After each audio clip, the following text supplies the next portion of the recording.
Hey guys, so I'm back again with another tutorial. Today we are going to be doing a feather design, so we're going to get right into it. The first thing you want to do is use a nude colored acrylic. This is a combination of our fairy nude and our carnation. The next step you want to do is go ahead and buff out the free edge, just because the feather is not going to stick to anything that's particularly glossy. I'm going to be using a super cheap glue that we got from Dollar Tree. I think it's a super glue. I'm not pretty sure it's not a typical nail glue. I'm going to pat the feather down. As you see, I'm not wearing any gloves for this video, and the specific reason was because the feathers have a tendency to stick to the gloves. So I was like, screw it, I'm just going to take it off for today. You're going to go ahead and use a scissor and cut off all the excess. Just make sure that you don't cut off the tip, because that can actually happen, and then you're going to ruin the nail and it's a waste of a feather.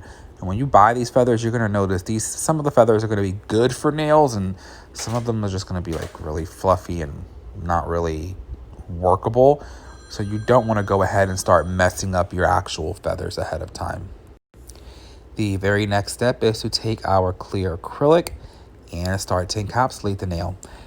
I'm going to be using 3 pearls for this particular look. We're going to start on the free edge, and then we're going to do zone 2, which is like the middle section of the nail, and finally the cuticle area.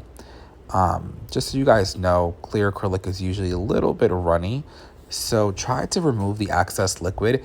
You guys can't see because I'm, super close. What I'm doing is I'm going into my liquid, going into my powder, and then pressing against the paper towel to kind of just accelerate the drying process of the actual clear acrylic. It kind of helps give you like a more, speedier consistency. Clear acrylic isn't as sticky as white acrylic, but it is just as runny. So that's just a little trick you can do. You can also try using a little bit of acetone in the monomer, but at that point, I don't feel like playing scientist. So I'm just going to use a napkin and, accelerate the drying process that way. Just because for me, I find it a little bit easier. Here we go, zone 2.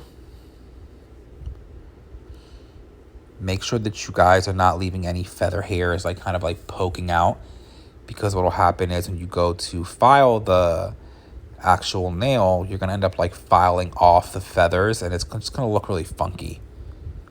So pay attention to that portion. Also remember, you guys are not working with a flat surface. That's something you want to keep in mind every time you guys are doing encapsulated nails. Sometimes when you're working with surfaces that are not exactly flat, it can make the nail look a little bit lumpy and bumpy.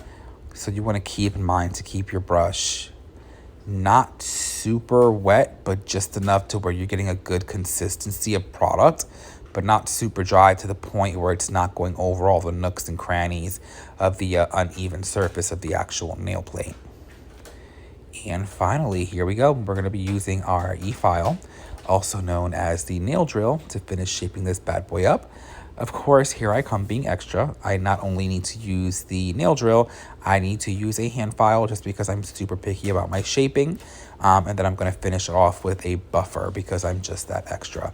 I like it super smooth. That way when my gel top coat hits the surface, you get a super glass-like finish. And here comes the final step, guys, the Nuni Torres gel top coat.